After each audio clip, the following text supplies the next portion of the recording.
ప్రజాప్రతినిధులకు, అధికారులకు, మిత్రులకు, శ్రేయోభిలాషులకు, తొలి వార్త ప్రేక్షకులకు ముందుగా నూతన సంవత్సర శుభాకాంక్షలు.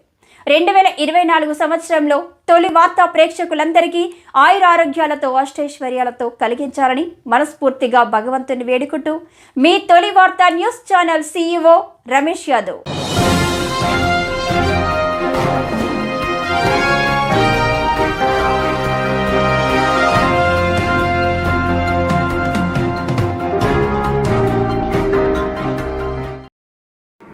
ముఖ్యంగా ఎలక్ట్రానిక్ మీడియా మరియు ప్రింట్ మీడియా మిత్రులకు, ఫోటో జర్నలిస్టులకు మరియు విలేకరులందరికీ అడ్వాన్స్గా అందరికీ సంక్రాంతి శుభాకాంక్షలు. అదేవిధంగా ఈరోజు స్వామి వివేకానంద గారి 161వ జయంతి సందర్భంగా జాతీయ యువజన దినోత్సవం ఆ సందర్భంగా కూడా మీకు నమస్కారాలు, శుభాభివందనలు.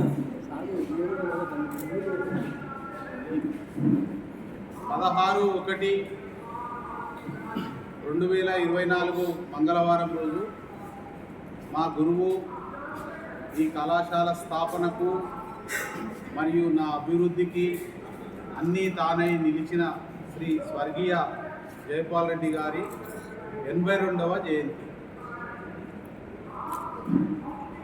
హైదరాబాద్ నగరంలో పివి నరసింహారావు ఘాట్ పక్కల జైపాల్ రెడ్డి గారి పేర ప్రభుత్వం కేటాయించిన స్థలంలో స్ఫూర్తి స్థల్గా, అంటే పెద్ద పెద్దలకు వారి యొక్క సమాధుల దగ్గర వారి కేటాయించిన ప్లేసుల్లో ఏదో ఒక నామకరణం చేస్తారు. కుటుంబ సభ్యులు జైపాల్ రెడ్డి గారి ఫౌండేషన్, జేపీ ఫౌండేషన్ కలిసి స్ఫూర్తి స్థల్గా దాన్ని నిర్ణయించడం జరిగింది. ఆ కట్టడాన్ని 16వ తారీఖు రోజు గౌరవ ఉప ముఖ్యమంత్రి మల్లు బట్టి విక్రమార్క గారి చేతుల మీదుగా రాష్ట్ర ప్రభుత్వానికి హ్యాండ్ ఓవర్ చేస్తుంది. అయితే జిల్లాలో మాడుగుల తర్వాత ఈ రాష్ట్రంలోనే ఎక్కడా విగ్రహం లేదు కాబట్టి మన జయప్రకాష్ నారాయణ కాలేజ్ ఆఫ్ ఇంజనీరింగ్లో 11/10/2021 సంవత్సరం రోజు గౌరవ వెంకయ్యనాయుడు గారు, మాజీ ఉపరాష్ట్రపతి గారి చేతుల మీదుగా ఆవిష్కరించుకోవడం జరిగింది. ఈరోజు అంటే మన 16/1/2024 రోజు జైపాల్ రెడ్డి గారి బర్త్డే సందర్భంగా మళ్ళొక్కసారి జైపాల్ రెడ్డి గారి వ్యక్తిగత అభిమానులకు, పార్టీలకు అతీతంగా అందరూ నాయకులకు, వారు ఎందుకంటే జనతాదళ్లో, జనతా పరివార్లో ఉన్నప్పుడు చాలామందితో అనుబంధం, కాంగ్రెస్లో యువకుడుగా ఉన్నప్పుడు కాంగ్రెస్లో ఉన్నారు, మళ్ళీ తర్వాత కేంద్ర మంత్రిగా 10 సంవత్సరాలు కాంగ్రెస్లో ఉన్నారు. కాబట్టి కాంగ్రెస్ వారికి, జనతా పరివారికి మిత్రపక్షంగా ఉన్నప్పుడు టీడీపీతో సఖ్యతగా ఉన్నారు. కాబట్టి టీడీపీ వారికి, ఈ రాష్ట్ర ఉద్యమంలో కేసీఆర్ గారికి జైపాల్ రెడ్డి గారు వ్యక్తిగత మిత్రులు, ఢిల్లీలో ఎన్నో సందర్భాల్లో వారు రాష్ట్ర సాధనలో చర్చించుకునేవారు. కాబట్టి టీఆర్ఎస్ శ్రేణులు అందరికీ కూడా, ముఖ్యంగా ఉభయ కమ్యూనిస్టులు వారు కూడా జైపాల్ రెడ్డి గారికి చాలా సఖ్యత, సన్నిహితులు. కాబట్టి పార్టీలకు అతీతంగా ఇంక్లూడింగ్ ఎంఐఎం అందరూ జైపాల్ రెడ్డి అభిమానులందరినీ కూడా ఆ జయంతి ఉత్సవాల్లో పాల్గొనాల్సిందిగా కోరుతున్నాము. అయితే ఈసారి ఒక ప్రత్యేకత ఏంటంటే, స్ఫూర్తి అనగా ఇన్స్పిరేషన్. జైపాల్ రెడ్డి తన అంగవైకల్యాన్ని అధిగమించి అంచెలంచెలుగా వెదిగి ఉస్మానియా విశ్వవిద్యాలయపు విద్యార్థి సంఘం నాయకుడిగా, అధ్యక్షుడిగా ఎన్నుకోబడి 4 పర్యాయాలు ఎమ్మెల్యేగా, 4 సార్లు లోకసభకు, 2 సార్లు రాజ్యసభకు, కంటిన్యూస్లీ 10 సంవత్సరాలు ఏకదాటిగా కేంద్ర మంత్రిని ఇన్ని చేసి అందరికీ స్ఫూర్తిగా మిగిలారు. ఆ స్ఫూర్తి పేరు మీదే హైదరాబాద్లో స్ఫూర్తి స్థల్ను నిర్మిస్తున్నారు. మహబూబ్ నగర్లో 2 వ్యక్తులను తీసుకొచ్చి ఆ రోజు సన్మానం చేయాలనుంది. మీ అనుమతితో వారి యొక్క పేర్లను, వారి యొక్క చేస్తున్న వృత్తి ఏంటో మీకు తెలియజేస్తా. 25,000 నగదు మరియు జైపాల్ రెడ్డి స్మారక స్ఫూర్తి అవార్డు వారికి ఇవ్వడం జరుగుతుంది. ఈ వ్యక్తి ప్రభులింగ శాస్త్రి గారు, వారు అంగవైకల్యం, వారు కూడా జైపాల్ రెడ్డి గారి దగ్గర ఇప్పుడు వీల్ చైర్ పైన తన ప్రస్థానం నడుస్తుంది. ప్రభుత్వ ఉద్యోగిగా రిటైర్డ్ అయ్యాడు. వారి గొప్పతనం ఏంటంటే, ఇప్పటి వరకు 47 పుస్తకాలను వారు రచించడం జరిగింది. మొదటి పుస్తకాన్ని ఆయన అదృష్టమో, మన జిల్లా ప్రజల అదృష్టమో, అటల్ బిహారీ వాజ్పేయి గారు ప్రధానమంత్రి కార్యాలయంలో ఆ పుస్తకాన్ని ఆవిష్కరించారు. మనకు తెలియని మన మధ్యలో ఉన్న గొప్ప మహనీయుడు. ఒక ఎగ్జాంపుల్ చెప్తా, తనికెళ్ళ భరణి గారిని ఒకసారి మీకు పరిచయం చేసిన, మీరు ఒక పుస్తకం ఇచ్చారు. రెండోసారి భరణి గారు ఇతన్ని చూస్తేనే ఇతనికి పాదాభివందనం చేసేది. ఎందుకంటే ఆయన మల్టీ డైమెన్షనల్ రైటర్.